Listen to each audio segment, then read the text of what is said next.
Segredos das civilizações.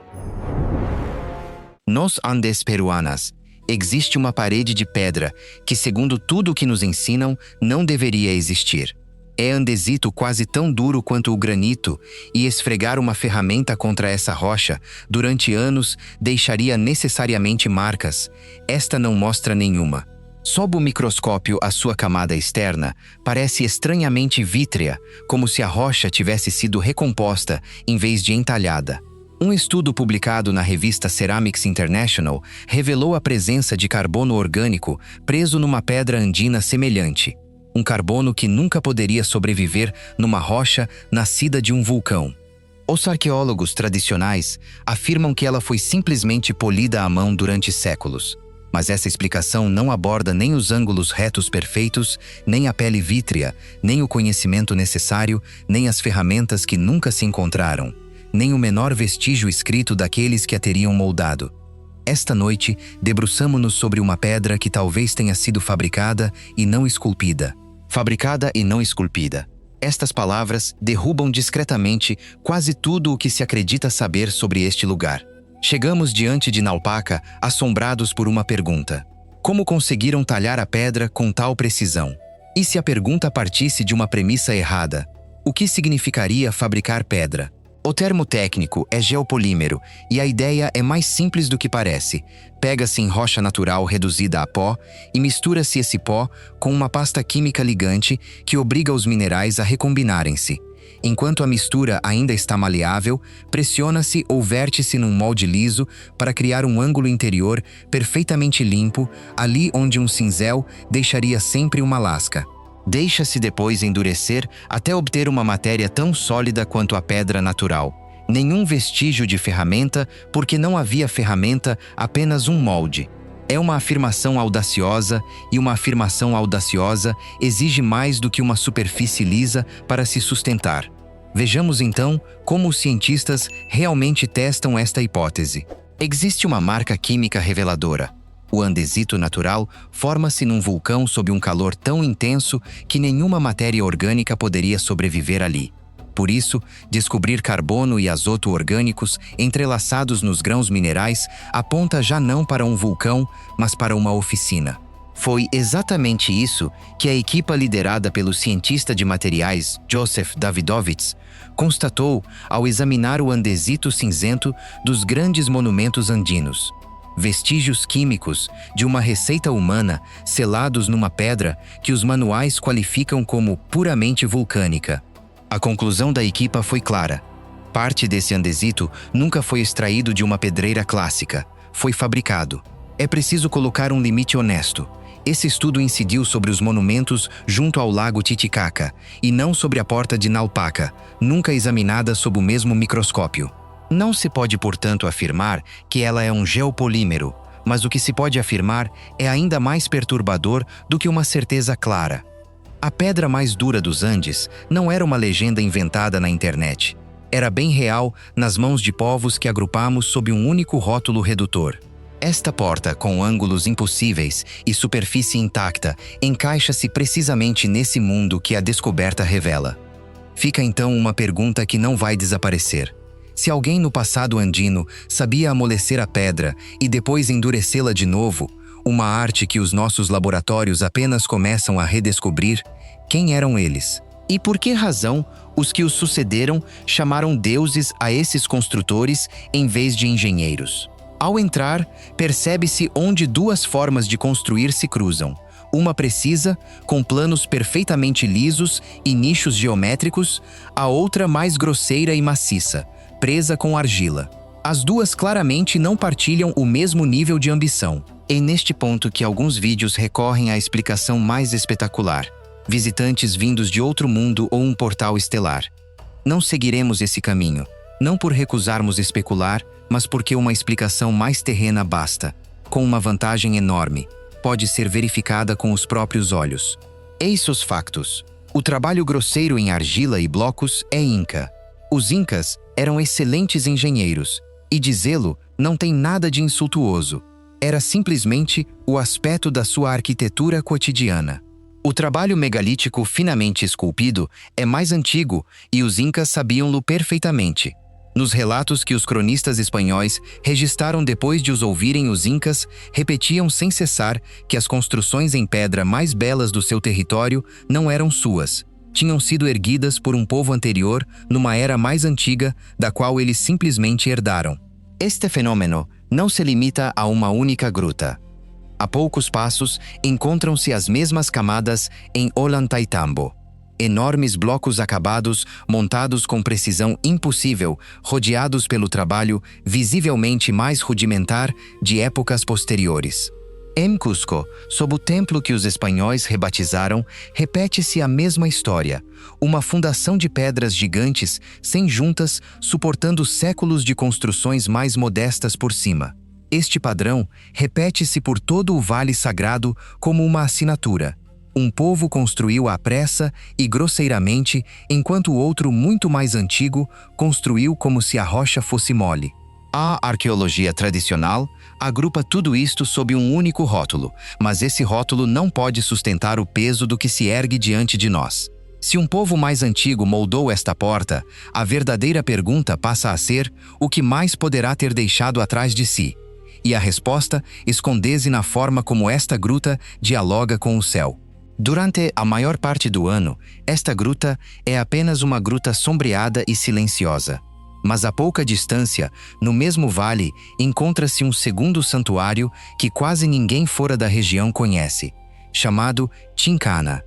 A rocha ali foi trabalhada quase como em alpaca, com a mesma abertura invertida e a mesma intenção de transformar uma gruta em limiar. O que torna Chincana tão importante é o que acontece uma manhã por ano ao nascer do sol do solstício de dezembro. A luz não se limita a atravessar o lugar.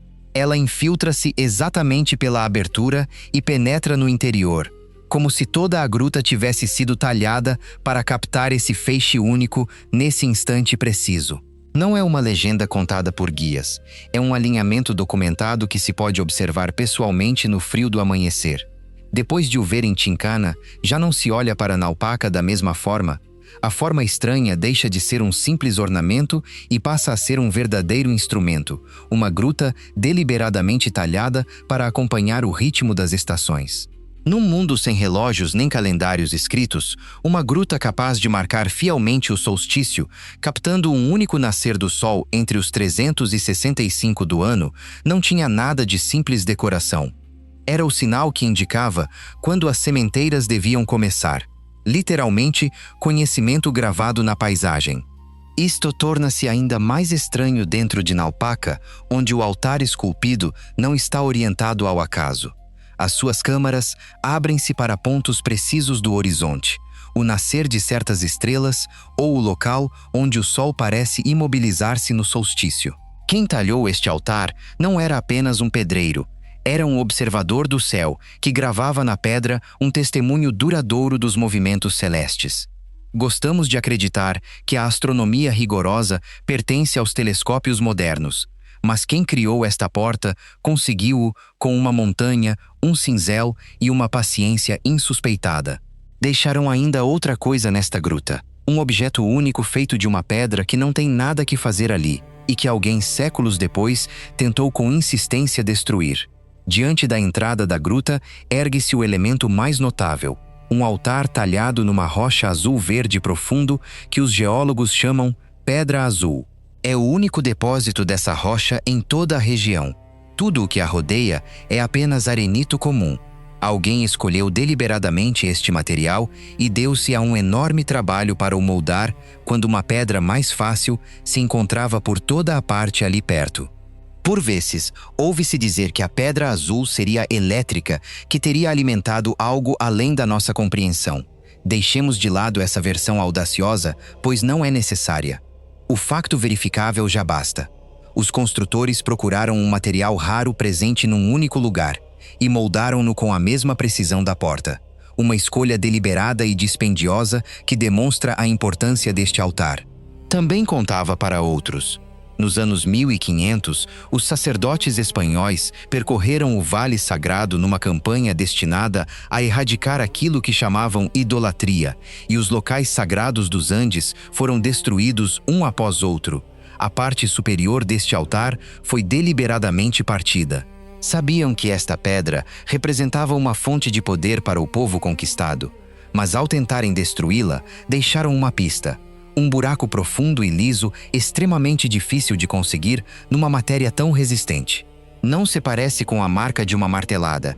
Parece ter sido perfurado, rodado, produzido por algo que teria realizado um movimento giratório. Como se conseguiu abrir tal buraco numa pedra tão resistente muito antes da existência de máquinas, continua a ser outro enigma que ninguém explicou por completo. Os espanhóis queriam a sua destruição. A verdadeira pergunta a fazer é o que temiam tanto, e para lhe responder é preciso deixar de olhar a rocha e ouvir antes o que realmente acreditavam aqueles que a construíram. Até o nome do lugar dá uma pista que muitas vezes se ignora. Na antiga língua quechua, Ñaupa significa antigo primordial, pertencente ao passado mais distante. Huaca, por outro lado, não tem tradução simples, porque designa algo em que hoje se deixou largamente de acreditar. Uma huaca é uma fronteira, um lugar onde os vivos encontram os deuses e os antepassados, ou seja, uma porta que liga uma realidade à outra. Uma abertura talhada na rocha que não desemboca em lugar nenhum nunca foi, portanto, destinada a ser atravessada pelo corpo. Para quem a criou tal limiar, devia deixar passar outra coisa: os mortos, o divino, a parte do ser humano que sobrevive depois dele. Os povos dos Andes contavam uma história sobre o nascimento do seu mundo e sobre quem o tinha moldado. Nos relatos registrados pelo cronista espanhol Juan de Betanzos e recolhidos junto dos Incas, o deus criador Viracocha teria emergido do lago Titicaca em tempos de trevas. Teria criado o sol, a lua, as estrelas, moldado uma primeira humanidade na pedra e depois apagado esse mundo decepcionante num dilúvio antes de erguer uma nova humanidade em Tiwanaku. Ouçamos este relato tendo esta porta em mente. Um povo que talhava limiares entre mundos, uma estrutura antiga feita de pedra levada pelas águas, um local sagrado muito mais antigo do que os Incas e que eles próprios diziam ter descoberto em vez de construído. Este mito não é um relato literal, mas é assim que um povo sem escrita preserva a sua memória, e esta narrativa repete o que a pedra parece sugerir: que antes dos povos que conhecemos houve outros, construtores que os andinos acabaram por chamar deuses, gente que deixou uma porta numa montanha e um conhecimento capaz de moldar a rocha mais dura como se fosse argila, antes de desaparecer como aquele primeiro mundo da legenda. O que nos resta então nas mãos? Uma porta sem o menor vestígio de ferramenta que um estudo revisto por pares sugere ter talvez sido moldada por um processo químico em vez de um talhe clássico. Uma gruta concebida para capturar um único nascer do sol, acompanhada de uma gêmea vizinha que realiza exatamente o mesmo prodígio. Um altar talhado numa pedra rara, vinda de outro lugar, que alguém quis destruir séculos depois. E os próprios Incas, que afirmavam não ser os autores de tudo isto, mas terem simplesmente herdado uma civilização anterior a eles. Os manuais oferecem uma única explicação tranquila, mas a pedra, o céu e os próprios Incas parecem responder de forma diferente, mais antigo do que nos contaram. Não vamos decidir esta noite, porque com toda a honestidade, ninguém ainda ganhou o direito de o fazer. Mas vocês viram o que nós vimos. Por isso deixamos a pergunta onde ela deve ficar, nas vossas mãos. Essa mesma pergunta que ronda este desfiladeiro há mais tempo do que alguém jamais poderá provar. Quem talhou uma porta selada nesta montanha e o que se esperava encontrar do outro lado? Partilhem as vossas reflexões nos comentários e proponham a vossa teoria sem medo de pistas audaciosas, porque a resposta oficial já teve a sua oportunidade sem encerrar o caso. Se quiserem continuar a explorar estas portas esquecidas conosco, subscrevam e ativem o sino para não perderem a próxima descoberta. Na próxima vez, seguiremos este mesmo caminho de pedra impossível mais profundamente no vale até um lugar que muito pouca gente ainda conhece. Enquanto isso, continuem a procurar.